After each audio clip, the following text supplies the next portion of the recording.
¿Cómo ves este tema que todavía sigue pues generando afortunadamente mucha repercusión internacional? Fíjate, la situación actual en Venezuela es una situación que pasó de demostrar un robo de las elecciones, un megafraude, a un golpe de Estado. ¿Por qué? La noche del domingo para la madrugada del lunes, el Consejo Nacional Electoral declara ganador a Nicolás Maduro de ese proceso. Esa noche, en la tarde, la plataforma unitaria muestra las actas electorales con un 72, con un 71%, y quien gana y quien tiene los resultados es Edmundo González, contrastando lo que había declarado el Consejo Nacional Electoral. Y en ese momento se mantiene una disyuntiva de qué va a suceder. Empiezan a pedirse las actas a el gobierno de Nicolás Maduro y no aparecen, no las muestras. Resulta que en ese momento empezamos a ver que empieza a buscar cómo poder justificar los resultados del Consejo Nacional Electoral. Dicen que tuvieron un ciberataque y que por lo tanto tuvieron que parar el proceso de transmisión de datos. Tuvieron que congelar. Y cuando uno se pregunta de a qué ciberataque se refieren, días después, firmas que certifican y observan las redes, como la rusa, ¿verdad? Una empresa rusa en Moscú, manifestó que realmente no se observó ningún ciberataque en Venezuela el día de la elección. ¿Qué pasa? El CNE no solamente da ganador de ese proceso electoral a Nicolás Maduro, sino que también lo ratifica un acto público. En ese momento es cuando Maduro entra en un golpe de Estado a la soberanía popular. Un autogolpe. Un autogolpe, sí. En el sentido de que no dio los lapsos para que de acuerdo a la ley electoral y la norma, para impugnar resultados y para verificar si esos resultados eran correctos, y descarta las actas que tiene la plataforma unitaria y que hace público en la red. Pero resulta que estas actas provienen directamente de la máquina de votación. Recordemos cómo es el proceso en Venezuela. El proceso en Venezuela es: uno vota, ¿verdad? Uno escoge, es electrónico, uno escoge el candidato, sale el papelito, lo mete en la caja. Y después, bueno, viene el proceso de cierre. En ese momento que se cierra la mesa, ya está cerrada, todavía no está conectada la máquina a la red para transmitir, se generan las actas, se firman por los testigos, y una vez que ese proceso termina es cuando se conecta a la red para transmitir los datos a la sala de totalización en el Consejo Nacional Electoral. El proceso, si hubo hackeo, no fue en el proceso de la emisión de actas, porque eso es un proceso aislado, no está en la red, poniendo esa condición que digo. Si hubo en la transmisión, pero cosa que tampoco sucedió, porque de hecho el CNE da unos resultados, pero que no corresponden con las actas originales. ¿Qué ocurre? Si vemos hasta ahora y avanzamos un poquito, ninguno de los que hoy están en el gobierno de Maduro ha dicho que esas actas no son fiel a la realidad. Jorge Rodríguez trató de decir algo, pero no muy fuerte, no se ha mantenido como narrativa, porque si hubiese sido lo contrario, ¿verdad? De que esas actas hubiesen sido manipuladas por los factores democráticos, hubiese sido dicho que fueron manipuladas y estarían hoy en un caso distinto la discusión. Pero al ser las verdaderas, no pueden negarlas. ¿Por qué? Porque entrarían en una situación de conflicto con el Plan República, porque el Plan República vio esas actas cuando se entregó. Esas actas se obtuvieron normalmente, o sea, si bien es cierto, hubo una tensión cuando ellos dieron la orden que le retiraran las actas, porque se las entregaron originalmente y después dieron la orden del CNE que se las retiraran y que no se entregaran. A la final las entregaron. ¿Por qué? Porque en Venezuela hay una voluntad de cambio. Gente que pertenece y que forma parte de los que votaban por Chávez en el pasado y que son también hoy parte del PSUV, votaron porque quieren un cambio en Venezuela, por el Mundo González. Y la Fuerza Entonces, Armada Nacional que nombraste allí también quiere un cambio. Por ahí hay gente que dice que ellos mismos no están respaldando a sus jefes. ¿Cómo ves eso? ok. ¿Qué pasa con las Fuerzas Armadas? Si Maduro o alguien de su equipo logra decir que esas actas no corresponden con lo que fue de la máquina, se puede dar un quiebre dentro de las Fuerzas Armadas porque va a empezar a dudarse y van a decir que sí fueron. Y empieza una discusión interna que ellos no quieren, por eso no han dicho nunca eso. Y eso es importante resaltarlo, Ujú. porque ellos lo que están haciendo ahorita en este momento, si lo van a hacer, es haciendo unas actas nuevas para poder justificar esos números que ellos han presentado al país. Y no solamente el lunes, sino se atrevieron a sacar un segundo boletín para profundizar mucho más la situación. ¿Okay? Entonces, ¿qué ocurre dentro de las Fuerzas Armadas? Que es tu pregunta. Dentro de las Fuerzas Armadas hay una cúpula. Lo que está sosteniendo ahorita Maduro es una cúpula dentro de las Fuerzas Armadas. Padrino López y Hernández Lares, básicamente. El ministro de la Defensa y el comandante del CEP, ¿verdad? Y en una intención de apoyarlo para ver si logran sostenerlo, pensando que esa noche, aquí el error por parte de Maduro y su entorno, y sobre todo de Jorge Rodríguez, fue de que no se iban a tener las actas por parte de la oposición y que iba a ser muy difícil demostrar el fraude. Y se equivocó, porque ahí nuevamente María Corina Machado demostró que entendía este proceso y por eso siempre dijo, vamos hasta el final. Tenía toda una plataforma que le ha permitido precisamente llegar hasta aquí y que lo ha hecho público. Ese fue. Y por parte de los factores democráticos, la premisa que no funcionó y que se Ujú. asumía era que al haber tal brecha entre Maduro, los votos que recibía Maduro y los votos que recibe el Mundo González, iba a llevar al Plan República a que no se iba a desconocer la soberanía popular. Y resulta que se lavaron las manos. No es que reconocieron a Maduro, sino que se lavaron las manos. O sea, esa es la situación ahorita de la Fuerza Armada. Eso es la situación ahorita dentro de la Fuerza Armada. Ellos todavía tienen una posición donde quieren ver hasta dónde, porque aquí hay una lucha entre una tiranía, una dictadura y una soberanía popular que busca que se respete su voto y por lo tanto la democracia. Es una lucha en este momento, las fuerzas encontradas son dictadura versus democracia, represión versus libertad. Y eso es lo que hoy tenemos en el país. Por eso que hay que buscar una negociación, porque ninguno de los dos somete al otro. El régimen, la tiranía, no va a poder matar a 7 de cada 10 venezolanos que votaron por el Mundo González, Urrutia. Y los factores democráticos va a tomarle tiempo en un desgaste, ¿verdad?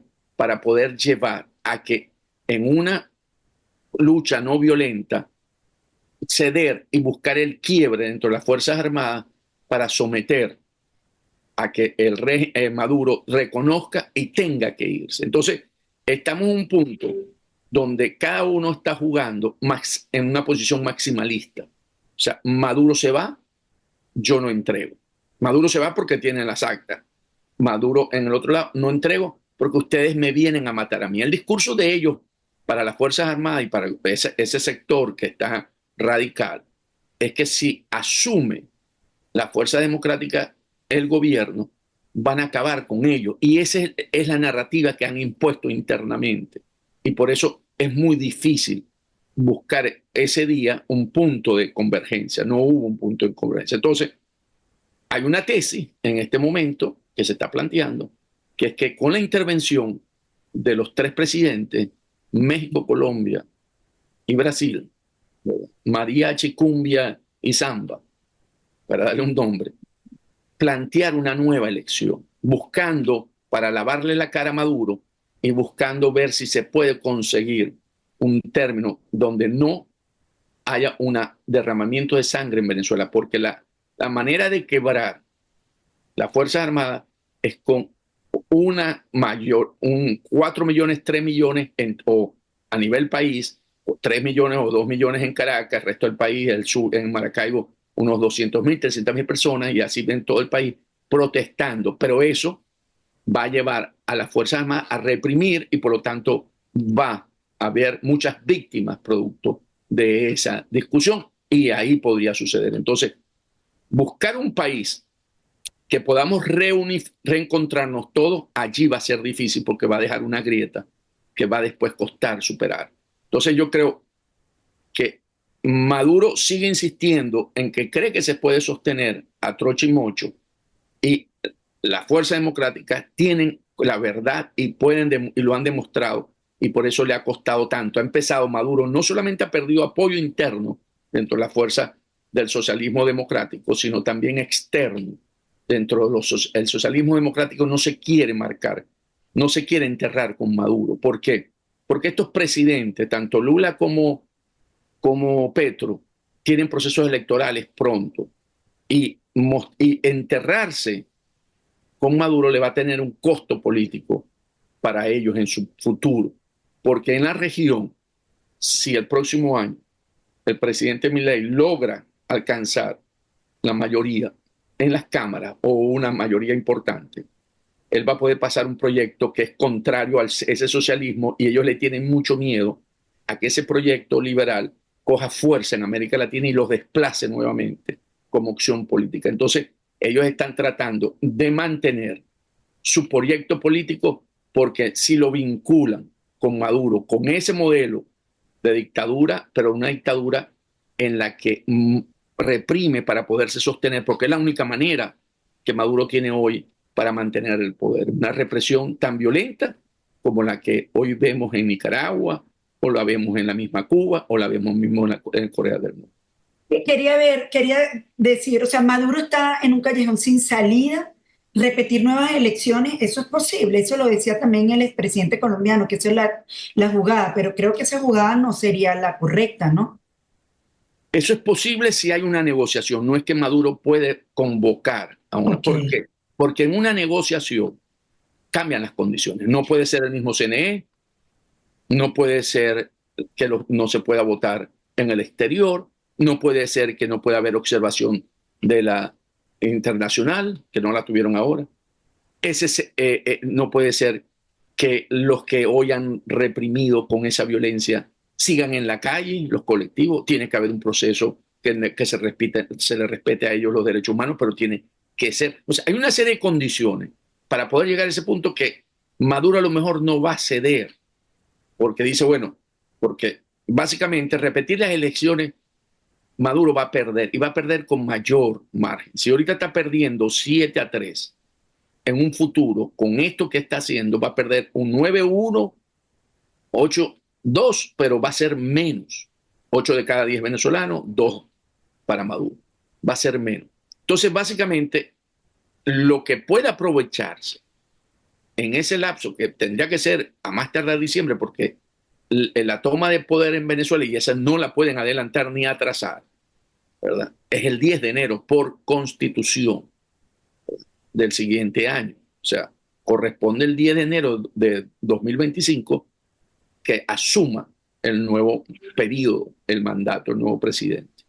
Entonces, si es en diciembre, lo que puede permitir este lapso de 4 o 5 meses es que puedan darse las condiciones para la transición.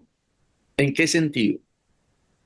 Definitivamente Maduro llega a esta elección convencido que lo podía manejar y que podía ganarlo y que podía demostrar que la fuerza democrática no podía asegurar el triunfo. Y por lo tanto, nunca quiso negociar un escenario donde perdieran y se diera una transición. Ahorita tropezó con la realidad, que nadie lo quiere, que tiene muy poco intenciones de voto hacia él. Entonces, ok, está derrotado. Entonces, ¿qué es lo que le permite estos tiempos? firmar, como vamos a ponerlo así, esa tregua. ¿Cómo vamos a hacer la transición? Entonces aquí se puede dar. Este es un periodo que no solamente va a ser electoral, porque está demostrado que Maduro tendría que reprimir mucho y tiene que cambiar condiciones para poder ir a repetir las elecciones, porque si no la otra parte va a decir que no, ¿verdad? No va a aceptar. Y con las mismas condiciones ahorita y peor, reprimiendo menos. Entonces, si se quiere una solución para que en Venezuela no se dé un derramamiento de sangre, porque el escenario que queda es el derramamiento de sangre. ¿Quién impone quién? Si la represión impone su modelo o la parte democrática impone a través de la lucha no violenta su victoria. Entonces, es que estos 5 meses permitan manejar las condiciones para la transición que de toda manera se iba a hacer.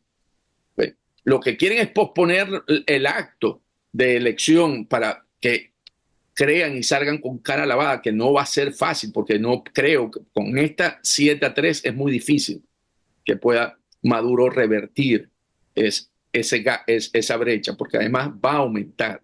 Entonces, si lo que quieren es que estos 5 meses, para que se vuelva a dar una elección, estoy planteando la idea de los presidentes, no quiere decir que esta es la idea de Maduro, en diciembre, y que sea una transición ordenada y pacífica, porque se puede trabajar los mecanismos de transición, yo creo que podríamos dar esa oportunidad, no en centrarnos en que no, porque no podemos, porque no sé qué, si las condiciones que pone el Mundo González, porque aquí hay otra cosa, que el negociador es el equipo de Mundo González y María Corina Machado. El negociador ya no son los negociadores de la MUT, que fueron a México, porque esto cambió, ganó el mundo, es reconocido por Estados Unidos, es reconocido por Argentina, es reconocido por Perú, es reconocido, o sea, tiene el reconocimiento que ganó. Entonces, el interlocutor hoy de la Fuerza Democrática es el Mundo González Urrutia y María Corina Machado como líder de la oposición. Y esos son los que van realmente a negociar si ese fuese el caso. No son los otros. Podrán ser miembros, a lo mejor algunos, si ellos consideran, pero no son los que están llamados a esta nueva negociación. Creer que esto va a ser un Barbados 2 no es lo que va a ocurrir, porque el país cambió. Después del 28 el país cambió. Hay una soberanía popular que logró ganar, demostrar, y la soberanía popular, uno lo dice como, pero da mandato. La soberanía popular te da un mandato y te da legitimidad de origen para ejercer ese mandato. Esa condición es fundamental como concepto dentro de la democracia. Por eso que el país cambió. Yo uso un símil ahí, que es básicamente, María Corina Machado logró empoderar al pueblo venezolano, lo sacó de la botella como un genio. O sea, el genio salió de la botella y tiene todo el poder como todo genio. Entonces ese pueblo, volverlo a meter dentro de la botella va a costar mucho, porque ese pueblo, a pesar de que hay miedo, y por supuesto hay miedo, pero ese miedo no me puede paralizar, porque tengo una líder y tengo un líder, para poner al mundo también junto, pero aquí la fuerza mayor la tiene María Corina Machado, ¿verdad? Sobre todo con las movilizaciones. Y somos mayoría, somos 7, y pongámosle 3, pero yo creo que esos 3, ahí hay unos que votaron por compromiso, porque realmente Maduro no tiene el 30%. O sea, él está en un callejón sin salida. Él tiene opciones, ¿verdad? Si no, se atrinchera, porque un callejón sin salida se atrinchera, y los costos políticos para él y para el país van a ser muy altos, porque va a ser, como lo dijo, derramamiento de sangre, pero se le va a revertir. Y si él escala en la violencia, porque algunos me han dicho, no, que puede haber consecuencias, pueden matar a María Corina. Ese no es un escenario que en Venezuela hemos vivido. El crimen político en Venezuela no lo hemos vivido desde muchos años, desde el 58, mucho más allá. O sea, en la cultura del venezolano no se resuelven las situaciones, las crisis políticas por un crimen, ¿verdad? Que sí sucede en otros países, ¿verdad? Que se ha normalizado además. En México se ha normalizado. Sí, ahí no, en Venezuela no. No, en Venezuela no existe esa cultura. Y si se llegase a dar, que yo creo que es imposible, tiene una probabilidad casi cero, tendiendo a cero. ¿Por qué? Porque es muy difícil. Porque en ese momento Maduro también, su cabeza la pone en riesgo. Porque la gente va a pensar, si la solución es asesinando políticos, la gente se puede poner creativa. No es que yo estoy llamando a esa opción, para nada, cero. Pero no es una solución para nosotros en Venezuela. La solución de nosotros es una solución pacífica, ordenada, respetando la Constitución, ¿verdad? Y respetando la soberanía popular. Antonio, a estas alturas, entonces, el llamado al pueblo, ¿cuál es? El sábado vimos movilizaciones en todas partes del mundo muy cívicas y el Maduro ha criminalizado a los comanditos diciendo que están ligados con los criminales, con Niño Guerrero. Es decir, él esperaba eh, violencia en esos llamados de calle. Maduro sigue en su línea de represión, de terrorismo de Estado, cree que el miedo lo va a sostener porque la gente no va a tener la valentía y la seguridad de salir a presionar, porque la lucha no violenta es la gente en la calle reclamando su voto, huelga de brazos, no asistir a los trabajos es otra, o sea, empiezas a tener consecuencias económicas para que no te repriman, te quedas en tu casa, ¿verdad? Hay una serie, eso tiene una serie de actividades que no se han disparado.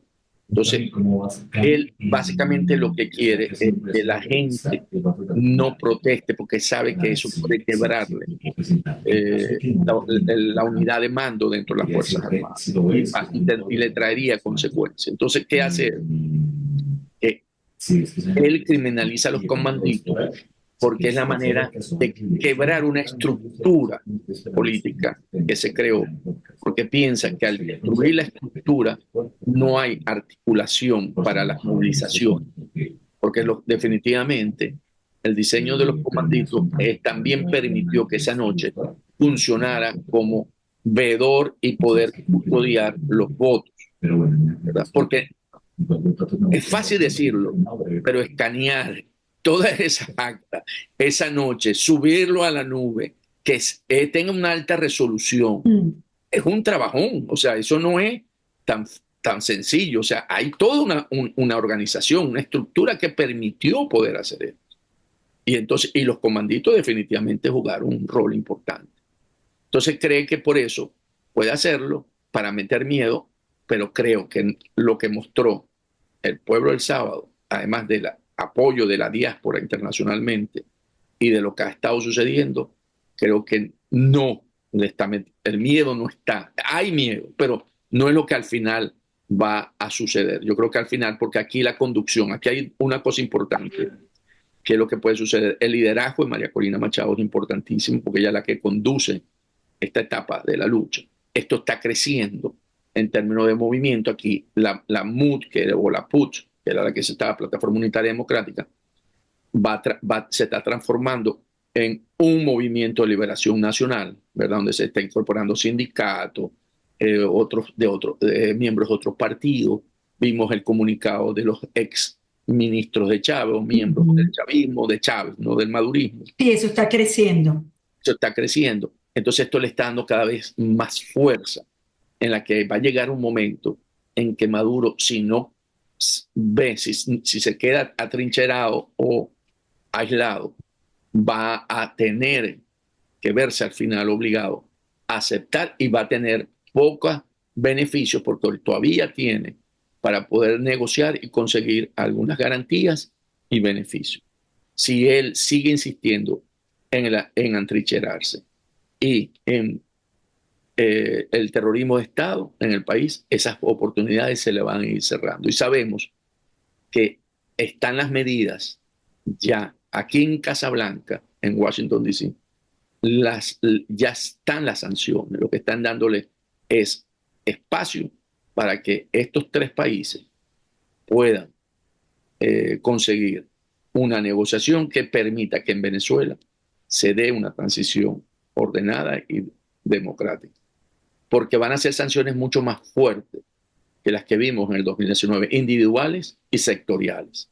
¿Okay? Es volver a meter a Venezuela en una situación, por responsabilidad de Maduro, de una caída del Producto Interno Bruto y de una inflación muy alta. Entonces, esas serían una de las consecuencias que tendría si él se atrinchera. Ese era lo que te iba a preguntar.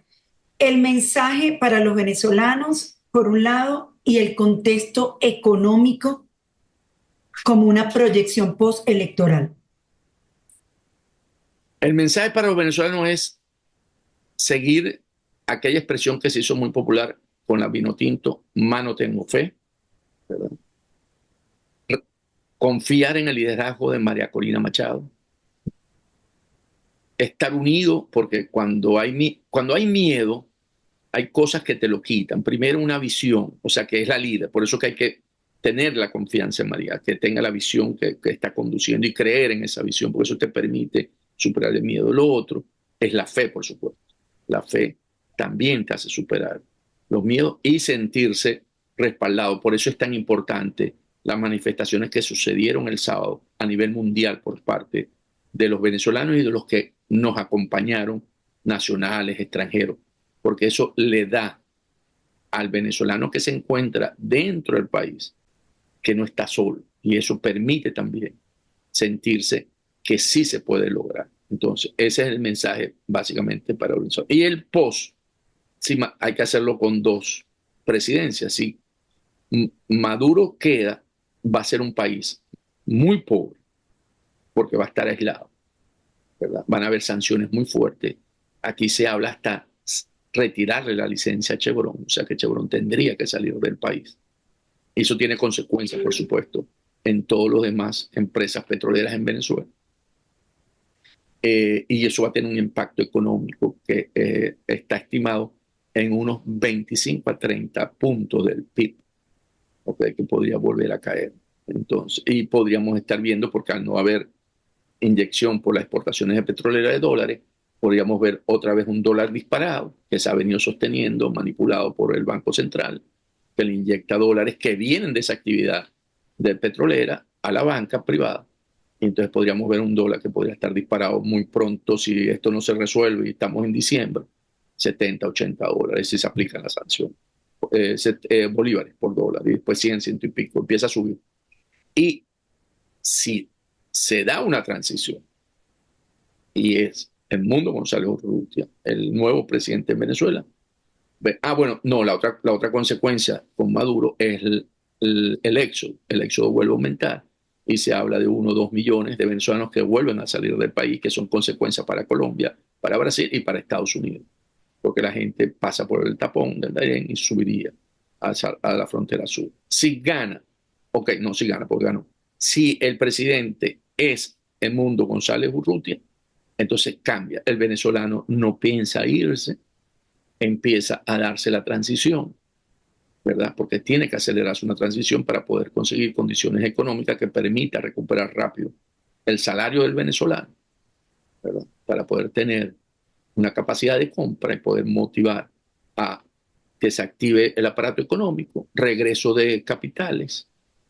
Por supuesto, en la negociación tiene que haber en este momento, no estamos hablando de una negociación en este momento que permita una transición y que sea el mundo, reconociendo el triunfo del mundo, acuerdos con lo que está quedando en los poderes que hoy están en Venezuela, como la Asamblea Nacional, ¿verdad? Porque le quedaría un año todavía de vigencia a la Asamblea Nacional del régimen, aunque aquí podríamos abrir una discusión que no se ha abierto todavía, porque no se ha llegado a ese punto, de que hay dos asambleas nacionales, a pesar de que todo el mundo habla de la 2020 y no de la 2015.